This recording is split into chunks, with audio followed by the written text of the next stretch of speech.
Good morning বন্ধুরা, আশা করি সবাই ভালো আছেন। আমিও ভালো আছি। এই যে প্রতিদিনের মতন আবার আরেকটা ভিডিও নিয়ে আসলাম। যেহেতু আজকে হয়েছে রবিবার, তার রবিবারের ভিডিওটা আমি আজকে আপলোড করতেছি। আপনারা সেটা নিয়ে আবার কিছু মনে করবেন না, কেন কি আমি 2 দিন অল্পটা ব্যস্ততার মধ্যে ছিলাম, তার জন্য রবিবারের ভিডিওটা আজকেই পোস্ট করলাম। তাই যে সকাল সকাল ঘুমের থেকে উঠে সমস্ত কাজ ব্যস্ত হয়ে গেছে। হয়ে যাওয়ার পরে এখন স্নান করে আসলাম। আর আজকে অনেকটা কাপড় ধুয়েছিলাম। তা কাপড় ধোয়ার মধ্যে মানে আজকে যেহেতু সানডে, তোমাদের দাদাও ঘরে আছে, ছেলেও ঘরে আছে, তার জন্য তোমাদের দাদার ডিউটির ড্রেসে সমস্তটা বের হয়ে গেছিলো, সেগুলাই ভাবছি আজকে ধোয়া পাকলা করে দিই। আর এই কদিন তো ওয়েদারের যে অবস্থা ছিল, পুরা ঠান্ডা ওয়েদার, কোহলি পড়া ছিল, তাই এই কদিন তো কোনো কাপড় ওরকমভাবে ধোয়া হয় নাই। তা ভাবছি যে না, আজকে রোদ্রু যেহেতু দিয়েছে, আজকে ভাবছি যে আজকে আর রাখা যাবে না, আজকে কয়েকটা কাপড় ধুয়েই নিই। কেন আবার কখন কি রোদ্রু, মানে দিনের কোনো ভরসা নেই, যখন তখন আবার ওয়েদার খারাপ করে দিবে। আর যেহেতু ঠান্ডার মৌসুম, বলা যায় না। তাই যে সকালবেলা স্নান করে আসলাম। স্নান করার পর আজকে মাথায় একটু শ্যাম্পু করেছি, কেন কি 2 দিন ধরে এত শ্যাম্পু করা হচ্ছিল না, এত ওয়েদার ঠান্ডা ছিল, তা শ্যাম্পু করার সমস্যা মানে ওরকম প্রবলেম হয়ে গেছিলো। আর আমার একটু ঠান্ডার প্রবলেম ফট করে লেগে জায়গা, তার জন্য শ্যাম্পু করতে পারি না। তো আজকে ভেবেছি যে না, আজকে রোদ্র উঠেছে, আজকে একটু শ্যাম্পুটা করে নিই। তাই যে সকালবেলা উঠে সমস্ত কাজ বাজ করে স্নান করা পুরো কমপ্লিট। এখন ঘরে ঢুকে পূজাটা করে নিব। আর এখনও কয়টা বাজে জানেন আপনারা? এখনও বাজে 10টা মতন বেজে গেছে গিয়ে। এখনও সকালে নাস্তা কিছু রেডি করা হয়নি। তাই যে গাছগুলো কীরকম শুকিয়ে গেছে গিয়ে, যেহেতু কয়েকদিন ধরে কোনো বৃষ্টি কিছু হচ্ছে না, গাছের পাতা সেটাগুলো কীরকম শুকিয়ে যাচ্ছে। কবে বৃষ্টি দিবে জানি না। তারপরে এই যে সকালবেলা উঠে গাছে গুছে তো জল দিয়েছি, তা সত্ত্বেও গাছগুলো কীরকম মানে একেবারে শুকিয়ে এসে হয়ে গেছে গিয়া, দেখতেও কীরকম খারাপ লাগছে। তাই আমি যে আগে গাঁদা ফুলের গাছগুলো নিয়ে আসা হয়েছিল, সেগুলো আপনাদের আগের ব্লকে দেখানো হয়েছিল যে গাছগুলো কি সুন্দর ছিল না, তরতাজা। এখন গাছগুলো দেখি শুকিয়ে যাচ্ছে, কেন রোদ্রু পাচ্ছে না, বৃষ্টি পাচ্ছে না। যত জল দিই তাও তো রোদ্রু আর বৃষ্টির মধ্যে তো একটু সুন্দর হয় না। তাই যে স্নান করে এসে এখন ঘরে আমি এখন মাথাটা এখন পুরাটা চিরুনি করব না, যেহেতু অনেকটা লেট হয়ে গেছে গিয়ে। তারপরে ভাবছি যে না, এখন থাক, অমনে চুলটা বেঁধে আগে সিঁদুরটা পরে নিই। তার চুলটা বেঁধে সিঁদুরটা পরে এখন পূজা করে নিব। তা আরেকটা কথা বলি, আমাকে দিদিভাই কমেন্ট করেছে যে, আমার আগের ব্লকে দিদিভাইরা কমেন্ট করেছিল যে একটা ছিল সুমি গাঙ্গুলি, কমেন্ট করেছিল খুব ভালো লাগলো।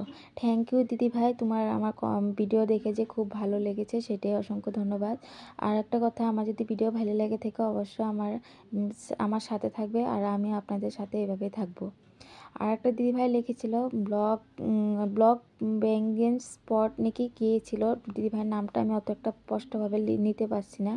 দিদিভাইটা লিখেছিল লাইক দিয়ে চলে আসলাম দিদিভাই।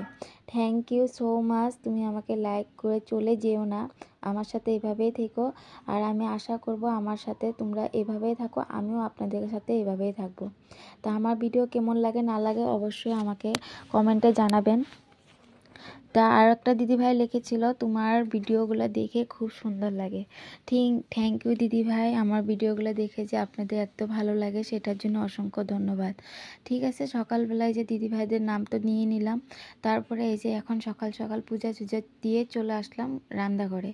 রান্নাঘরে বলতে এই যে আজকে সকাল সকাল মানে যেহেতু আজকে সানডে স্পেশাল, বলতে যে ভাবছি যে আজকে একটু পুরি করা হোক।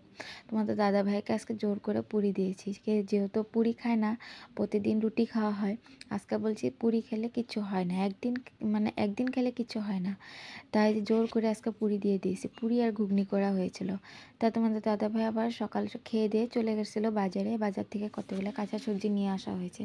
তো কাঁচা সবজি বলতে অনেকটাই সবজি নিয়ে এসে, আর যেহেতু এখন ঠান্ডার মৌসুমে সবজি কিন্তু অনেকটাই মানে তরতাজা সবজি, অনেক সবজি, নানান ধরনের সবজি পাওয়া যায়। তাই এই সবজি আমার ছেলে আমাকে হেল্প করছিল।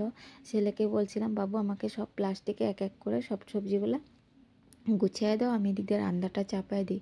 যেহেতু অনেকটা লেট হয়ে গেছে অনেকটা লেট হয়ে গেছে, মানে আজকে ঘুমের থেকে উঠেছিও দেরি করে, আর অনেকটাই কাপড় ধোয়া হয়েছে, তার জন্য আজকে অনেকটা লেট হয়ে গেছে। তাই যে ছেলে সমস্তটা সবজি গুছিয়ে সব প্লাস্টিকে ভরে ডাইনিংয়ে পুরো সাজিয়ে থুয়ে গেছে। যেহেতু যেটুকুই করেছে আমার জন্য অনেকটাই করেছে। তার জন্য আর আমি বেশি কিছু বলি নাই, যেহেতু আমাকে ছেলে অনেকটা কাজে হেল্প করে। মেয়ে নেই, কিন্তু আমার ছেলে আমাকে মেয়ের মতনই বহুতটা কাজে হেল্প করে দেয়। যখন স্কুল বন্ধ থাকে, স্কুল খোলা থাকলে তো আর পারে না, স্কুলটা বন্ধ থাকলে অনেকটা হেল্প করে দেয়। তাই যে সবজিগুলো এখন এক এক করে সব আমি ভাবছি ফ্রিজে রেখে দিব। আর এদিকে আমার মাংসটাও কিন্তু কষানো হয়ে গেছে। আর মাংসের মধ্যে কয়েকটা মটরশুঁটি দিয়ে দিয়েছিলাম, যেহেতু মাংসের মধ্যে এরকম মটরশুঁটি দিলে কিন্তু খেতে দারুণই লাগে। তারপরে এই যে আমি এই সবজিগুলো সব প্লাস্টিকে ভরায় রেখে দিয়েছি, এখন এক এক করে সব ফ্রিজে রেখে দিব। আর এরকম করে প্লাস্টিকে ভরায় আপনারা ফ্রিজে রেখে দিবেন, অনেক দিন খাওয়া যায়। অনেক দিন বলতে মানে সপ্তাহখানি চলে যায়। আর যেহেতু আমাদের তো আর প্রতিদিন বাজারে যাওয়া হয় না, কেন সময় পাই না ওরকম এক সানডে ছাড়া, তার জন্য আমি সপ্তাহ বাজারে একেবারে নিয়ে আসা, আমি একেবারে সপ্তাহটার মধ্যে এরকমভাবে অল্প অল্প করে সবজি দিয়ে চলাই দিই। তাই যে রান্নাবান্না পুরো কমপ্লিট।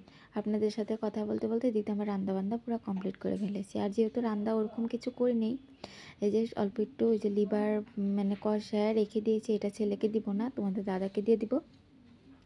আর এই যে লাল লাল মাংসর ঝুল, আজকে বেশি ঝুলও রাখি নাই, বেশি মানে ইসেও করি নাই, শুকনাও করি নাই, মানে অল্প একটু গ্রেভি গ্রেভি করেছি। আর এই যে সকালে পুরি আর ঘুগনি রয়ে গেছিলো, তা এগুলো রয়ে গেছে, এগুলো আর খাওয়া হয় নাই, অমনি রয়ে গেছে, এগুলো থাক, সন্ধ্যার দিকে খাওয়া চলে যাবে। আর একটু কাঁচা স্যালাড করা হয়েছিল। আর কাঁচা স্যালাডটা কিন্তু আমাদের ঘরে প্রায়ই থাকে, আপনারা আমার ব্লগে দেখতেই পান। কেন কি আমার কাঁচা স্যালাডটা আমার ছেলেও ভালো পায়, আমিও ভালো পাই, ছেলে তোমাদের দাদাও ভালো পায়। তাই যে রান্নাবান্না করে এখন তোমাদের দাদাকে দিয়ে দিব খেতে। তা খাওয়া দাওয়া করার পরে আজকে আর মানে বেশি একটু মানে সন্ধ্যার দিকে ব্লগ শুরু করা হয়নি। তা দুপুর থেকে কিন্তু আর বেশি কিছু শেয়ার করি নাই, দুপুর দিকে একটু খেয়ে দিয়ে একটু ঘুমানো হয়েছিল। তারপরে এই যে সন্ধ্যার দিকে ছেলে বললো মা ভাত ভাজি খাবো।